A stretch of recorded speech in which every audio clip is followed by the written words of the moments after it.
nous risquons de tomber dans ce piège communautaire-là qui va détruire le consensus sur lequel notre nation repose et qui fait jusqu'à présent la force de notre nation, comme nous le disons tous, parce que quelqu'un l'a rappelé, il n'y a pas de famille malienne dans laquelle il n'y a pratiquement pas tous les groupes ethniques que nous avons. Et malheureusement, par le biais de ces violences-là, ce tissu national est en train de s'éroder petit à petit, parce que nous n'arrivons pas nous-mêmes souvent à situer les vraies causes. Et donc, si nous n'avons pas un consensus national d'abord sur à qui profitent ces crimes, nous ne pourrons pas avoir une réponse construite collectivement. Vraiment dans ce cadre-là que se situe pour nous l'action du gouvernement. Et l'action du gouvernement consistait à dire d'abord qu'en 2018, nous avons considéré qu'il nous fallait procéder à une réoccupation de cet espace, en renforçant nos capacités, en renforçant nos effectifs, en attaquant les groupes qui, selon nous, étaient à la base de toute cette instabilité et de toute cette insécurité. Nous avons déployé, l'un dans l'autre, près de 13 000 hommes, dans la moitié au moins dans le centre du pays. C'est ce qui a amené quand même plus de sécurité qu'avant. Parce qu'en 2016-2017, la situation était quand même pire que celle qu'on connaît actuellement. Nous avons fait reculer ces groupes, nous les avons attaqués, mais, comme partout dans le monde, ce sont des situations extrêmement complexes à gérer pour les armées.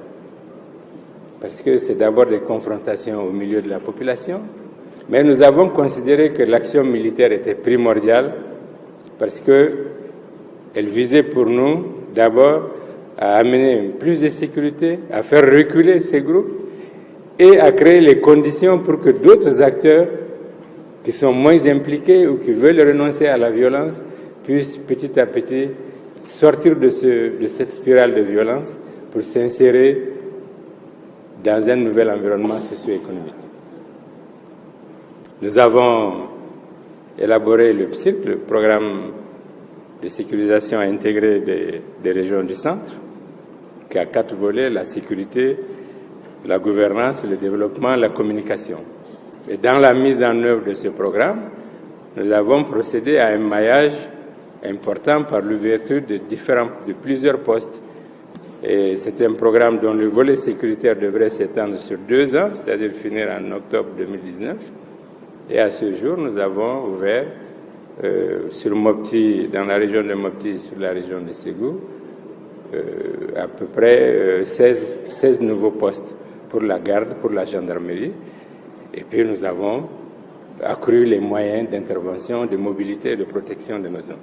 Et nous avons ouvert des cadres de dialogue pour essayer de récupérer tous ceux qui renoncent à la violence, qu'on peut reconvertir dans autre chose. C'est ça qui nous a amené à étendre à cette zone ce qui ressemble à du DDR, bien que nous n'avons pas voulu confondre avec les groupes, les mouvements signataires de l'accord pour la paix. Donc nous avons lancé de manière formelle le programme de désarmement pour la réduction de la violence entre les communautés. Au jour d'aujourd'hui, il y a 600 jeunes qui se sont inscrits dans ce cadre-là. D'autres groupes ont pris des registres qui sont en train de remplir. Et nous avons fixé jusqu'au mois de janvier pour la fin de l'enrôlement. À partir de ces délais-là, nous serons obligés de monter peut-être de plusieurs crans l'action des forces armées sur le terrain. Nous avons procédé aussi, conformément aux instructions qui ont été données, au désarmement, à du désarmement. Dans la région de Mopti, le désarmement a conduit à récupérer 444 armes, parmi lesquelles plusieurs armes de guerre. Dans la région de Ségou, nous avons pu aussi désarmer et récupérer plusieurs armes de guerre, dont des PKM, des PKT, des obus et ainsi de suite.